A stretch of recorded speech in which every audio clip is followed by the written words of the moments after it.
in order to be a extremely powerful and effective communicator with others, you have to communicate well with yourself. You have to understand what is going on in your own psyche, and you have to learn how to transform that voice that basically shuts you down and comes from that abuse, if that's been in your experience, to the voice that lifts you up. I really believe that communication, that exchange of energy, if you think about it, we are all energy. And so if in your vessel or container, which is just your being, you have a lot of negative energy because you haven't healed and forgiven and become grateful for a lot of the negative experiences that you've had, it is transmitted through your words, whether you're aware of it or not. That's a lot more of the nonverbal communication, but when it comes to communicating powerfully in business, it is so rooted in the way that you personally are and all of your experiences that you have either dealt with or not.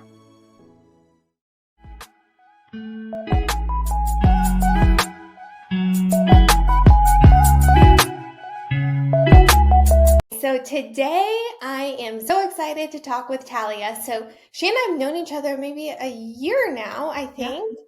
Yeah. And some of the things I just love about her is, one, she was so brave and did a TEDx talk.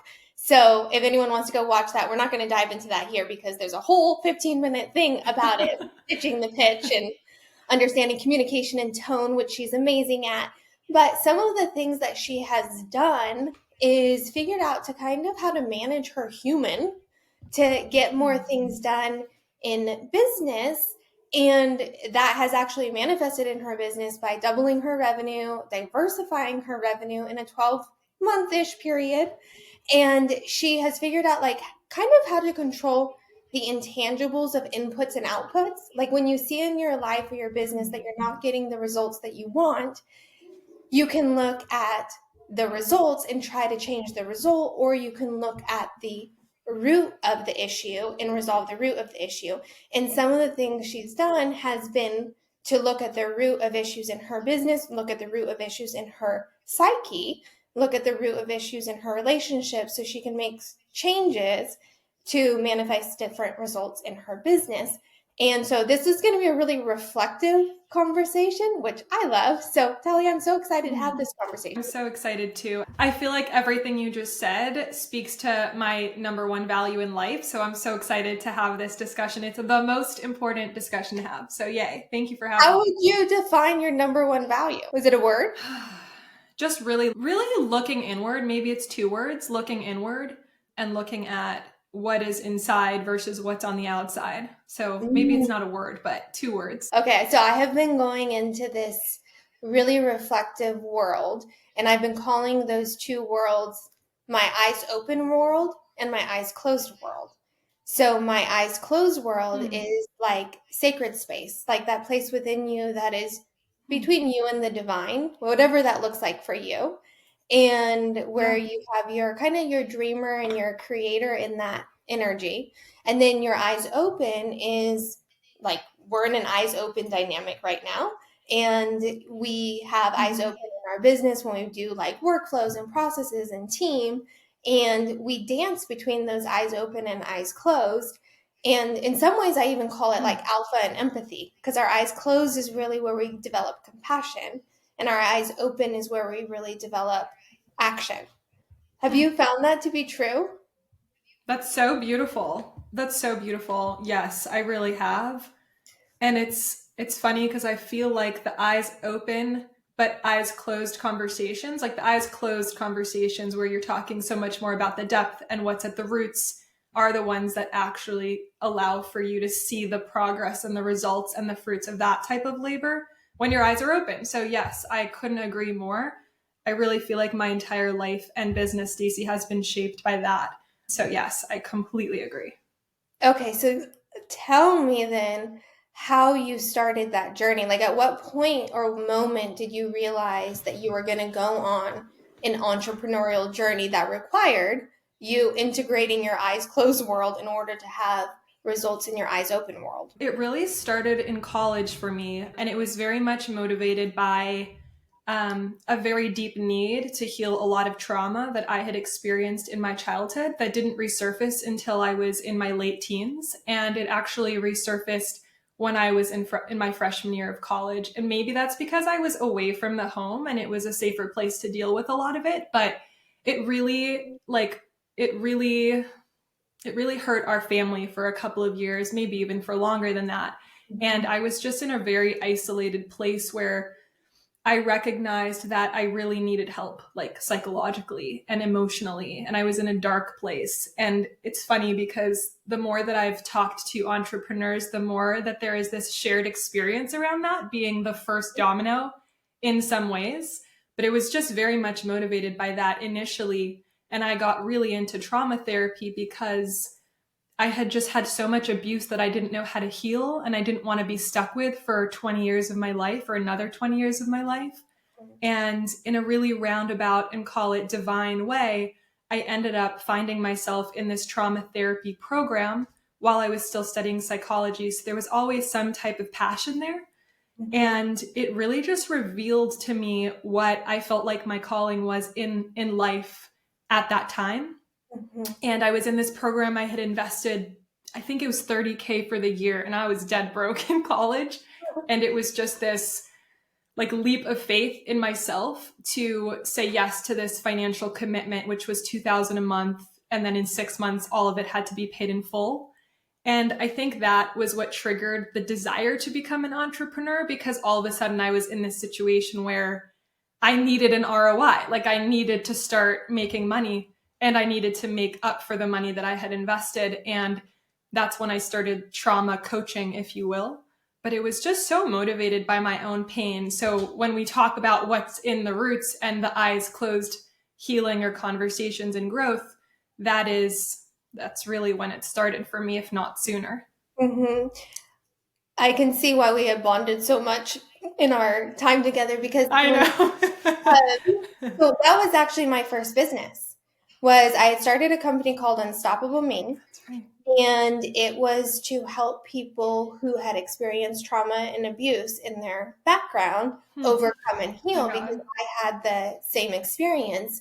And what I did was I volunteered at a domestic violence sexual assault center. And in order to volunteer, you had to do 50 hours of training. It was during the 50 hours of training that I actually realized my life experiences had been traumatic.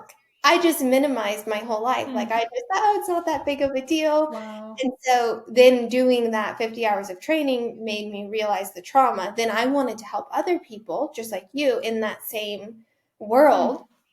Wow. But for me, I couldn't actually follow through with that initial plan, because I felt like I was re-traumatizing myself. So I shifted and ended up building businesses. And in a weird way, I'm kind of circling back to the trauma now. Isn't that weird? I don't think I knew that about you. And we've known each other for like in an intimate way through EOA for a year and a half. And I don't think I actually knew the full story of that, which is so beautiful, so mirrored in my own experience. Yes. Which is maybe why I could speak into your life in that program in a way that really resonated with you, because it was a shared experience. You're braver than I am, absolutely, because you're like, you were. I don't think so. Well, I see how brave you are, because I think we're pretty matched. Yeah. It's hard. It's hard to face those demons and those traumas and do it in a compassionate way, not just for ourselves, but also for the people that violated us. And to see the pain in them that caused them to behave a certain way that was hurtful, and not see the eyes open action, but see their eyes closed world. And I felt like my eyes closed journey allowed me to see other people's eyes closed journeys. That's so beautifully said. That's super, super profound. And I really resonate with that. Even going back to what you said about shifting away from what was re-traumatizing you in the coaching you were doing and the support you were providing, and then building businesses. That was similar for me in the sense that I had hit this realization when I was coaching people that it didn't feel congruent for me to be coaching them until I fully forgave my father And there was this decision that I had to make around that of I will not coach until I fully forgive him and can exactly what you just said, see him in his eyes closed version, what's really deep underneath the surface for him. And that's what kind of made me pivot into communication, because I felt like I was being, I knew that I was completely congruent and authentic there. And it's funny that, to exactly what you just said, I find myself bringing more of that work into what I do now. It's kind of come full circle, but it was such a deep decision to commit myself to that journey of forgiveness and healing, like truly where I felt like I had turned over every stone of every negative experience and negative emotion that I held towards people in my life, and could reach this state of peace around it. And it is the metric of success for me, actually, in my life. It's mine too. So my definition of success is inner congruence. And inner congruence is not just inner peace, because when I hear inner peace, sometimes that to me feels like stagnation, like you arrive there and you're there.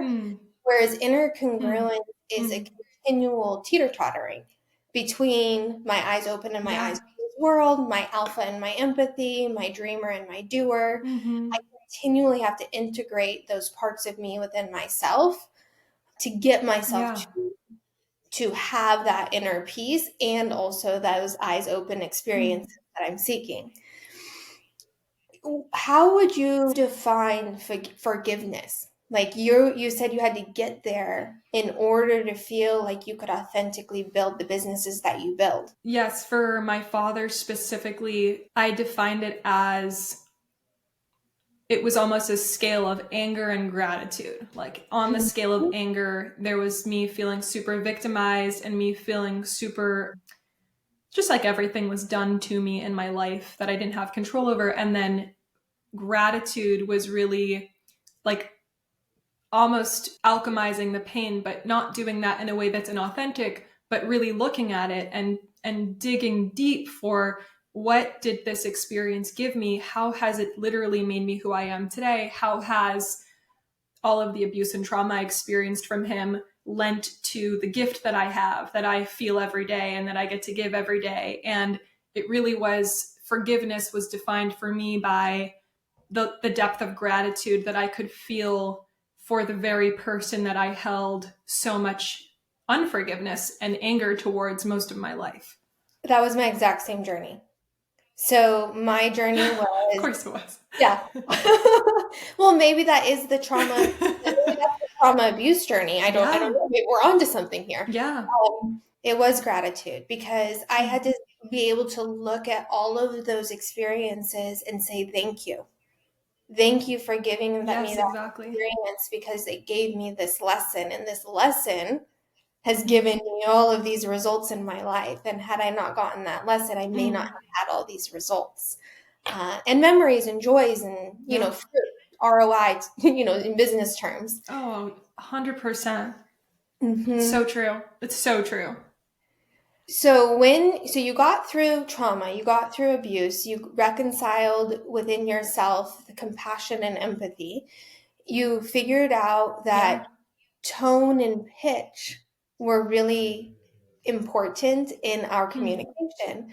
And maybe if we just like simplify communication is just an exchange of energy between people. But sometimes we're very unaware of our energy. So how do you integrate that into like the business side of it? Yeah, it's so funny, because it really did build from the trauma work, and I define it by, in order to be a extremely powerful and effective communicator with others, you have to communicate well with yourself, and you have to understand what is going on in your own psyche, and you have to learn how to transform that voice that basically shuts you down and comes from that abuse, if that's been in your experience, to the voice that lifts you up. And I really believe that communication, that exchange of energy, if you think about it, we are all energy. And so if in your vessel or container, which is just your being, you have a lot of negative energy because you haven't healed and forgiven and become grateful for a lot of the negative experiences that you've had, it is transmitted through your words, whether you're aware of it or not. It's like we all know the feeling when we walk into a room and we can immediately identify who has a good vibe and who doesn't have a good vibe. And so that's a lot more of the nonverbal communication. But when it comes to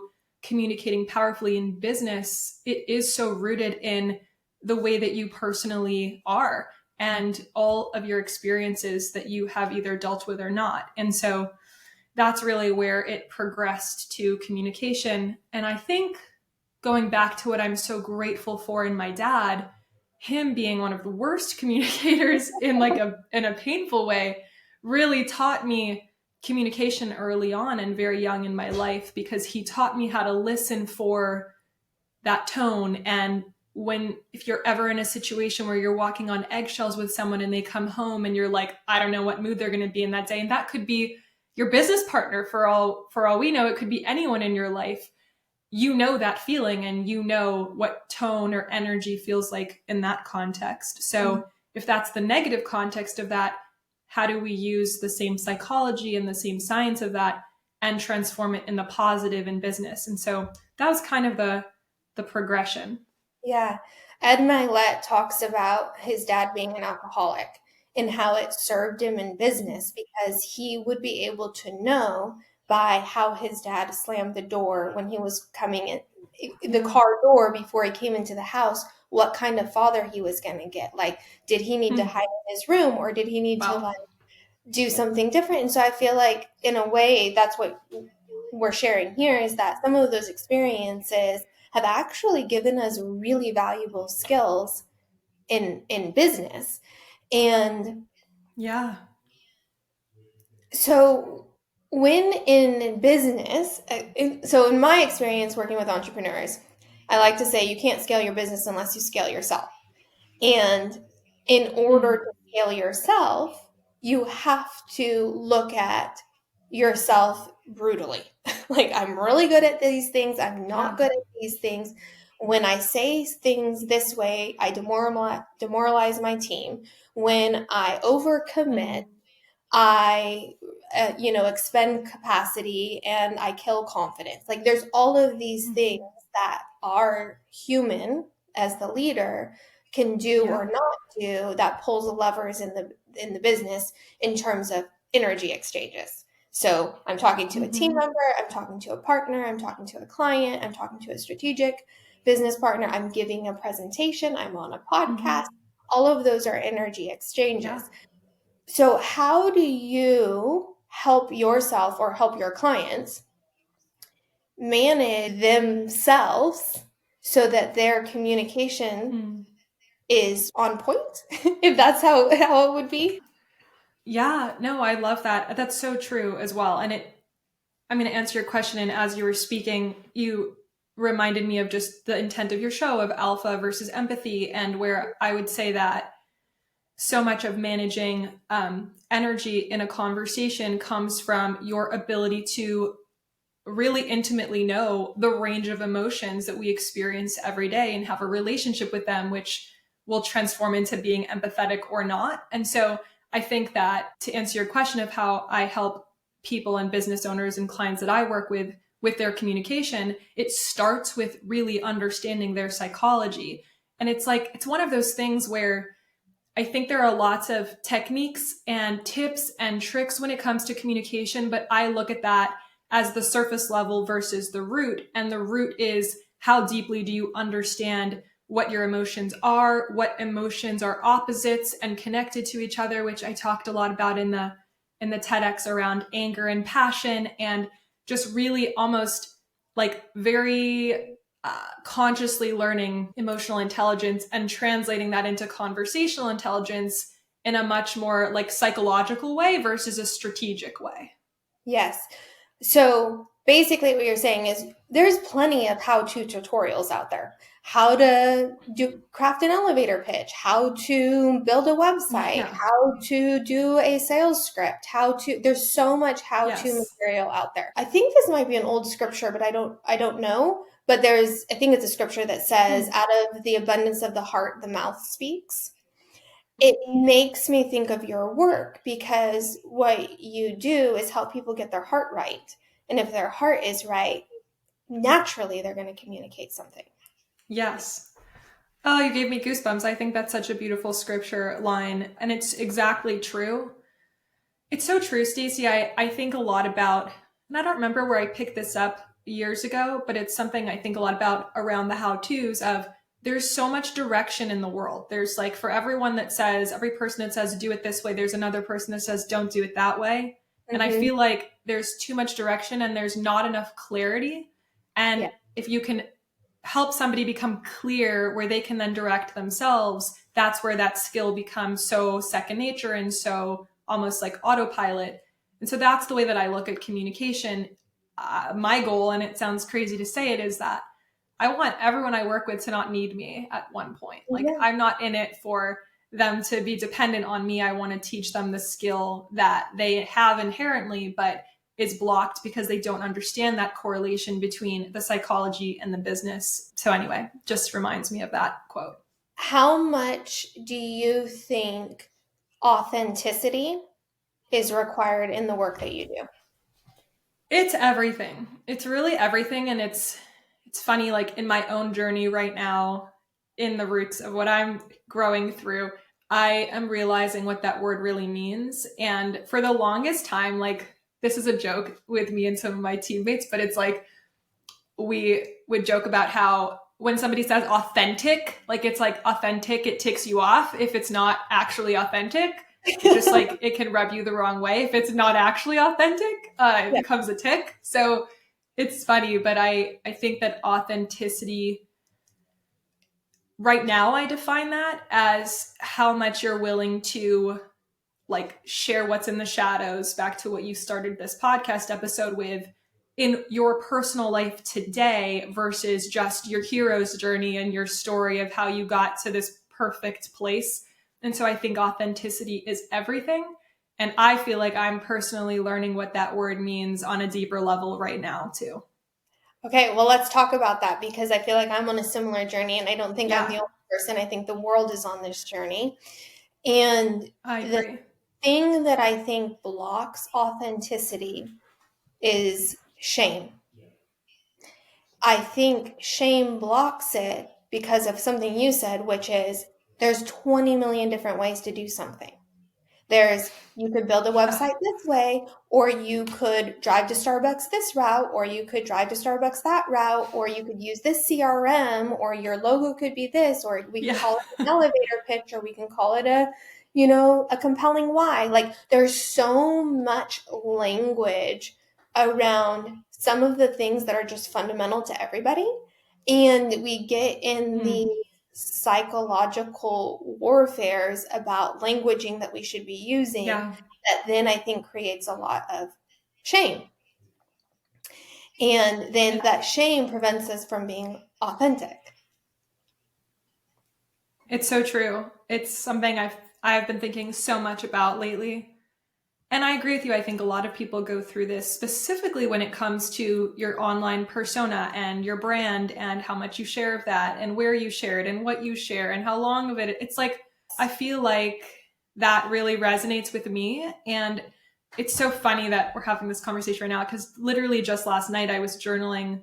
A friend of mine prompted this question of like, where am I not at peace right now, today in my life? And the real only thing that came up that had charge was around visceral. And it was specifically around my company. It was specifically around where I feel like hard on myself still for not having started a YouTube channel or a following or social media 10 years ago when I started the business, or not doing a podcast, or not writing enough content, or not sharing enough videos. And it was like that shame existed because it was in comparison. I was comparing myself to other friends of mine or other people that I admire who had dedicated to that. And I didn't realize how much that shame was actually blocking me from taking the most authentic action, which is what I want, which is to share very openly all of what I've experienced and I'm experiencing now, including this conversation. And that shame, specifically in our social media world, was what was blocking me. And then I had to think about where that voice initially came from, because it's not from today. It's from 25 years ago when I was a kid and would berate myself for not doing enough, for not being enough. And yeah, I think a lot of people have that, but I certainly have, yeah, had the eyes closed, in your words, conversations with myself lately, which has really actually freed me to create content in the way that I want to create content and be the most authentic version of myself. But that was a block for a long time. Yeah. Oh gosh, there's so many avenues to go with this. So one of the things I'll say is I'm resonating with you on the self-reflection process and looking at those energetic loops that are open. So I've started calling them energetic loops because if I'm starting to feel drained around something or indecisive around something, I'm starting to recognize that I have an open loop with a thought, an open loop with a person, an open loop with some type of business transaction. And I need to figure out a way to close more loops so I can have more authentic autonomy and then be able to create my art and my work, like podcast, presentation, etc., from a very authentic, autonomous place instead of a people pleasing place. Like, what does the audience want? Let me give them what the audience wants. Let Yes. me do what my inner work is and put my inner work out into the world. And if that resonates with somebody else's inner work, that's who I want to bond with.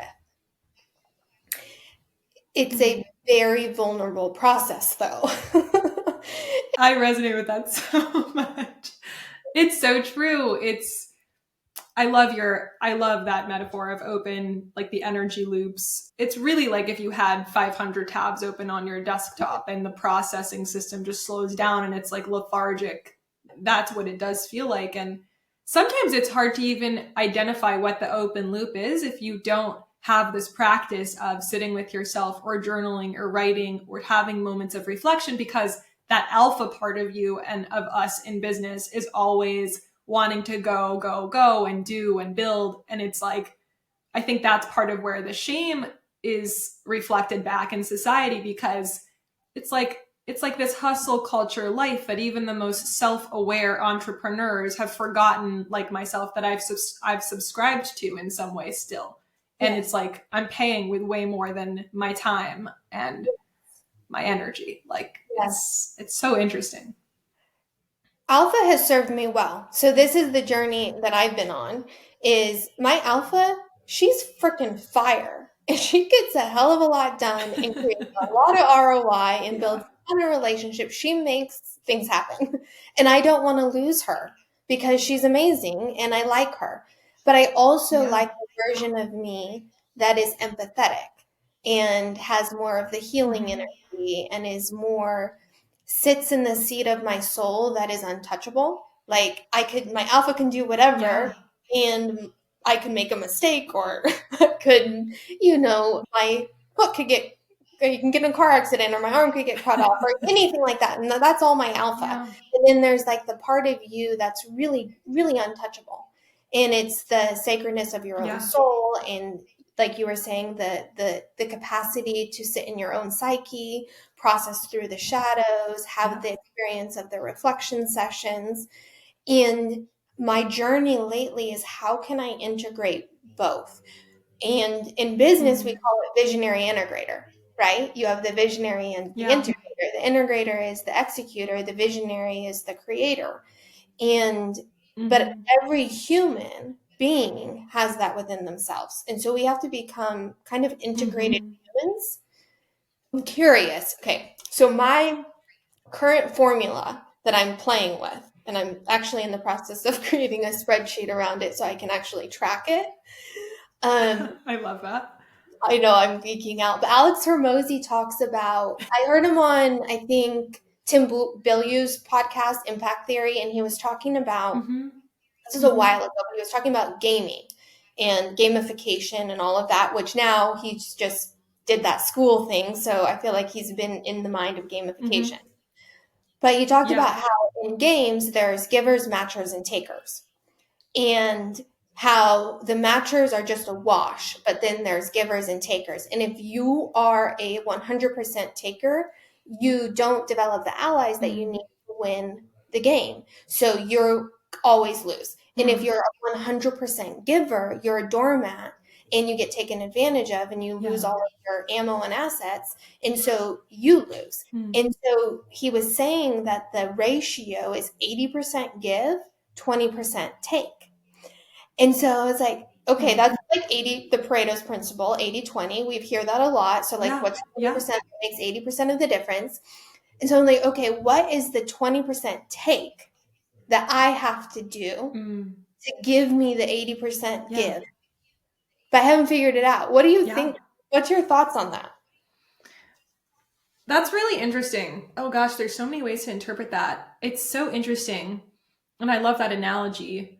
What initially came to mind when you asked that is it's almost like, I know the ratio is different, but you have to have days or you have to create space for yourself to actually give to yourself at 80% or 100%, which then equals what that 20, it could equal the 20% take, but it's like, if it's a 20% out of a 20%, I feel like it's 100% type of analogy. But I feel like there needs to be,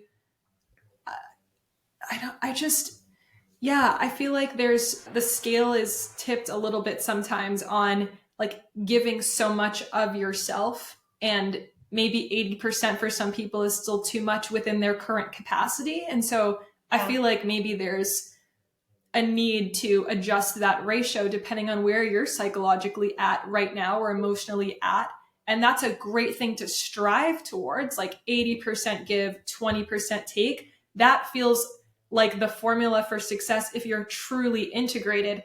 But if you're not integrated, that number or that ratio might be different, where you actually have to give to yourself at 80% and then give to others at 20%. So maybe it's flipped, but I don't know. I don't know if the math even makes sense right there, but I'm figuring this out. So this is what's authentically sharing that we don't know how to blend our alpha and empathy. We're working on blending our alpha and our empathy.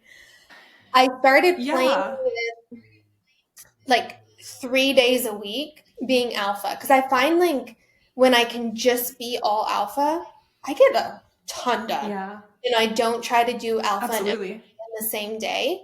That has helped me a lot. I love that. And then I have days where I like have no meetings, no phone calls. I'm not on my computer. I'm not on my phone. I'm just in nature and by myself. And so I'm able to, or reading books, journaling, all of that, which is giving me a lot more reflection time. What are some of your practicing your alpha and empathy? Yeah, it's super parallel to that, Staci. Right now, like Mondays are mine. Mondays are just mine, and it's my time to go out, walk, be in nature. I find that so much more of my writing actually gets done because I'm just in this like very relaxed state, versus if I'm sitting down and trying to like force myself to crank out content for 2 hours. That does not work for me. It's like you can't force creativity, but Mondays are mine, and then Fridays are becoming mine too. And so Tuesday, Wednesday, Thursday feel like my sprints, where I have all of my meetings or I'm doing the alpha based activities. And then Monday and Friday it's not alpha so much. It's more like what I feel excited to do for growth and outreach. But I create the environment for me to enjoy where I am and not feel like alpha has to come out every single day. And that's what was tripping me up, because I feel like in a way, I was trying to balance that 80-20 every day, and it wasn't working for me because the 20 would dissolve and it would just become 100% of give.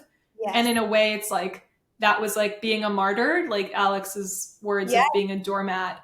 I was doing that in my life, and it was not serving any of what was authentic for me, that I really wanted to do for the company and for myself, which is connected. So yeah, I feel like splitting it, like you just said, for me, it's really worked to block out the day, which at the beginning was ludicrous to me in a way. I was like, oh my God, how could I take people work 7 days a week? I'm going to work 3 days a week. Like what?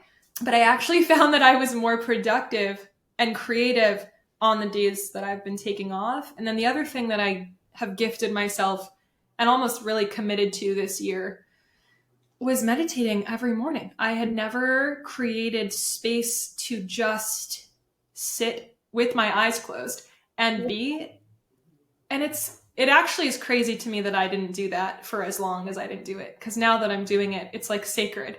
And I sit outside on our deck and the sun is on me when it's sunny. And I listen to the birds chirp and there's just this peacefulness. Like it's a nervous system reset. Yes. And I think so much of that, like needing to achieve and do all the time, was really actually coming from my trauma response. It was almost like, Staci, was almost like it was a trauma response on a physical level. Like emotionally, I felt like I'd healed for the most part, really spiritually felt really aligned. It's like my body was used to constantly being in a state of stress and creating this endless list of stuff to do where I'm like running out of dopamine every day. And I found that that was actually the pattern. It wasn't so much emotional as it was like physically being addicted to the experience and the feeling of never stopping. And your body has a way of telling you that that's not sustainable. So I started having back pain 2 years ago. I was like, I'm so healthy. I work out every day. And then I was like in agony, couldn't even sit down and work because I was in my nervous system was whacked out. And as I've healed that, the back pain's gone. But it's really incredible, the interconnectedness that exists there. I can echo everything you just said because that has been my complete experience. Everything from my alpha days are Tuesday, Wednesday, Thursday. So I do that. That's amazing. And then Monday. Are we the same person? I know, exactly. Mondays and Fridays are my empathy days. And I had two herniated discs in my neck because I was all alpha and I had a very dysregulated nervous system.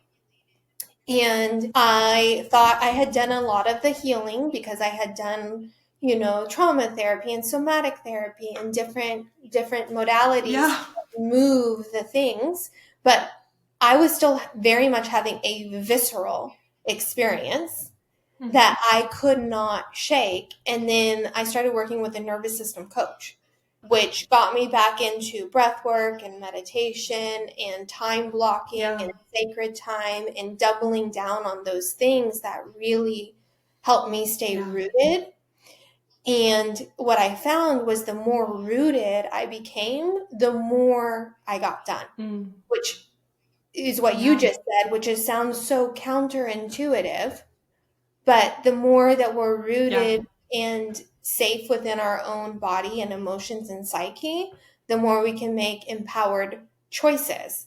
And speaking of empowered choices, you were telling me before we got started about a choice that you made that was a very empowered choice for you. Just share how you got there and walk through that.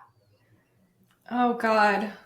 Okay, I'll try to keep it on the more abbreviated version, but I'll also just be super honest and transparent.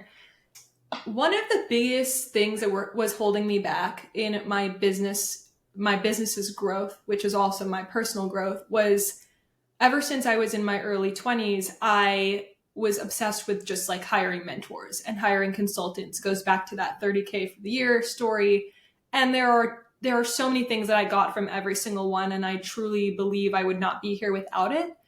But I was almost like on this, it was a little trauma related in a way where I just didn't trust myself fully to guide myself. And I was almost like abdicating some of the responsibilities that I knew I could handle to people to tell me what to do for growth. And I think as a caveat, I feel like there's tremendous value in having mentors. I mean, Staci and I in some version are one, or consulting or coaching or whatnot.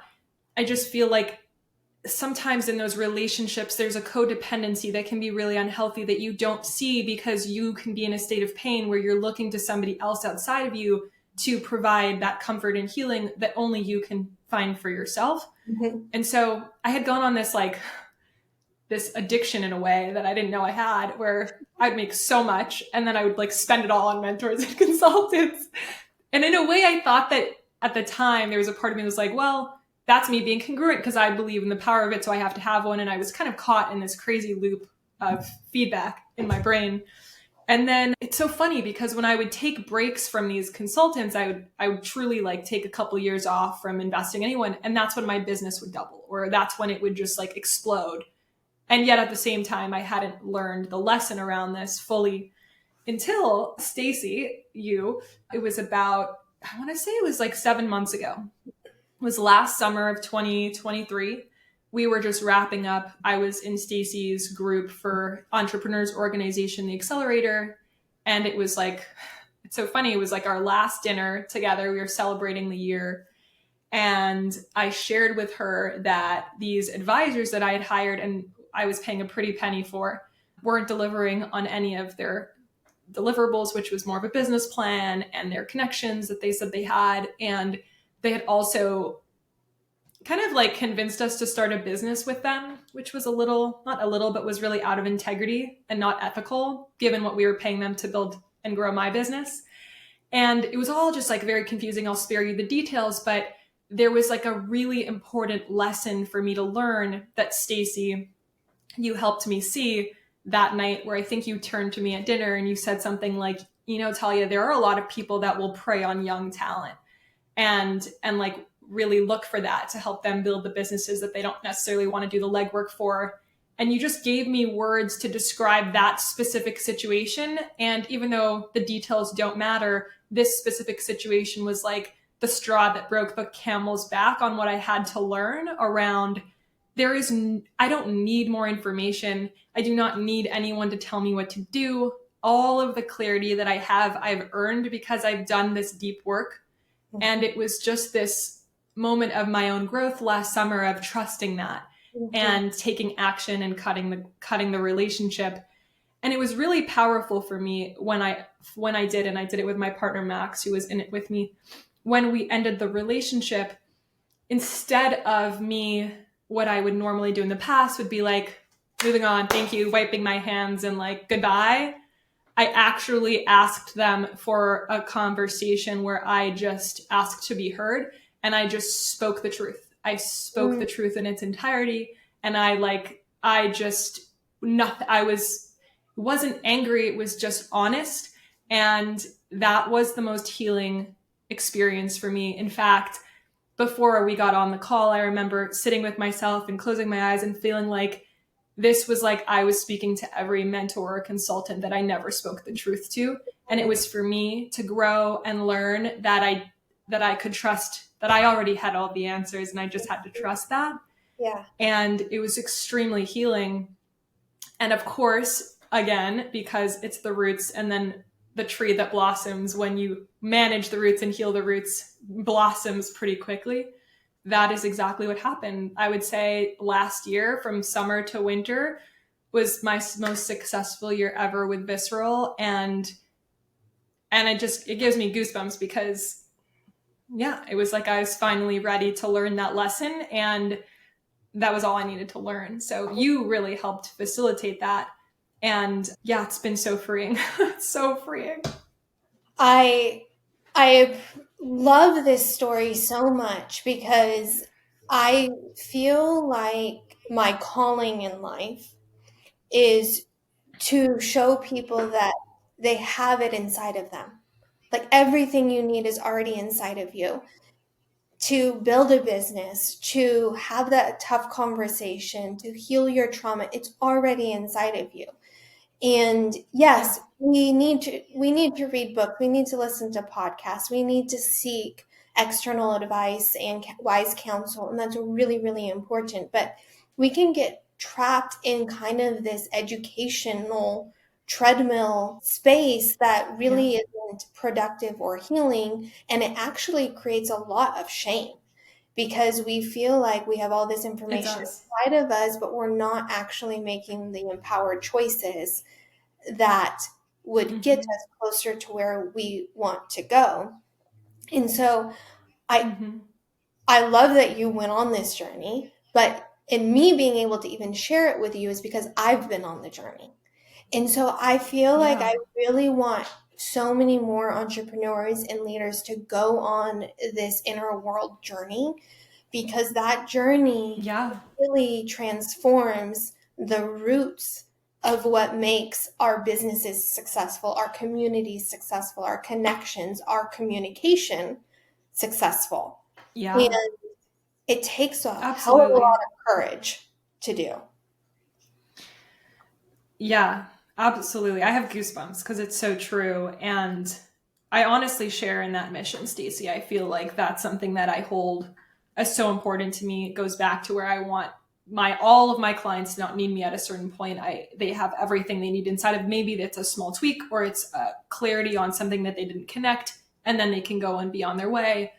But if I could really even sum up the lesson that I learned for anyone listening to reflect on it for themselves, the lesson was this: I would no longer and really ever put anyone else on a pedestal again. Like taking people off these pedestals, whether it is these thought leaders or business gurus or, anyone that you look up to that you think or perceive has it all figured out and has all the success. I think that that's where you do yourself the disservice when you put them on a pedestal and you're looking up to them like they're some type of god or whatever you're looking to create. You really are, you're demoting yourself. And the only thing that I put on a pedestal now is actually God and my own soul, which I believe knows more than everyone else combined. And so that was really the lesson, to really sum it up, that really helped me grow like 10x in such a short period of time. And I feel like I'm only at the beginning of that path, but removing pedestals is huge. Yeah, I can echo that and also say that for me it's rescuing. So when I was I would learn from other people, but then I would also try to help other people do what they can and should do for themselves. And so in a way, I would rob people of being the hero in their own journey. And I think there's something and I think some ways coaching and consulting who aren't really mindful of true empowerment can do that, Yeah, right? So I think absolutely. like us learning to teach our content, teach our message, teach our system in a way that we're almost delegating authority and ownership to them. Like, here's the system, here's how you Yeah, do it. Now run it in your exactly. way. What are some of the things that you're most excited about coming up? Now that you have all this wisdom, you're practicing it still, I know. You're not there, but It never ends. It never ends. Like you said, it's kind of like a teeter totter. It never ends. I'm really, first of all, I'm just so excited. I feel like my community is filled with people like yourself and people that are on this path, and that is something that I'm at the top of my list most grateful for these days, because it's always just reflected right back. It's beautiful. And I'm honestly just excited to share what's most authentic of me today, like the highest, most authentic version of myself online, which I've been quite a ghost on over the years. So there's a lot of freedom that I feel in just being able to share whatever I want to share, whenever I want to share it, and just create more relationships with people all over the world and people that I can really just like share this mission and share this wisdom with. And that really excites me a lot right now, because there was so much shame around that. And I'm feeling so much more peace and freedom around that right now. And I'm excited for that feeling to build and then to just watch what unfolds that will come from that in terms of like growth and success. But it really feels like the pinnacle of my success right now is this work. It always has been, but there's a really beautiful quote I heard once from a mentor actually that said something like, the path is hard to find and easy to lose, but it's always there. Yes. And I think that's really beautiful, because I feel like I have come back to the path that I started in, and I'm excited to keep going on that. I'm on the same journey with you. So I feel all of that. My motto this year has been to say no and to listen to my intuition. But how I'm actually doing that is what I'm calling divine discipline. So I have these constructs and systems that, like, Tuesday, Wednesday, Thursday are alpha, Mondays and Fridays are empathy. I work out every day. Like, I have my structure and my system. And then when we talk about energy, I'm starting to use divine discipline as my energy in a Wow. space so that I can remember my soul in my eyes open world, Wow. which sometimes I forget her. That's so beautiful. Yeah, I echo that. And wow, those words, divine discipline, speak to me so much right now because I've been thinking about what the right discipline is versus the wrong discipline, where I'm not forcing myself to be too alpha, not letting myself be too the opposite. And those words are beautiful. That's such a great metric. I'm going to use that. Thank you. I'm about maybe 4 or 5 months into doing it.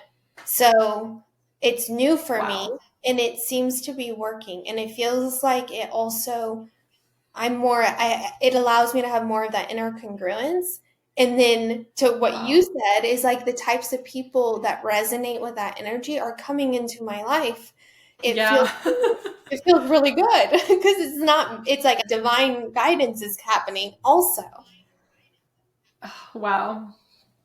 It's so beautiful. Staci, I just have to say how grateful I am for you.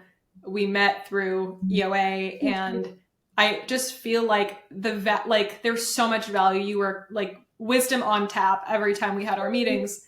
And the things that I always felt like really transformed me were these types of comments or discussions or pieces of feedback that were so unrelated to the tangible business elements that all of us obsess over.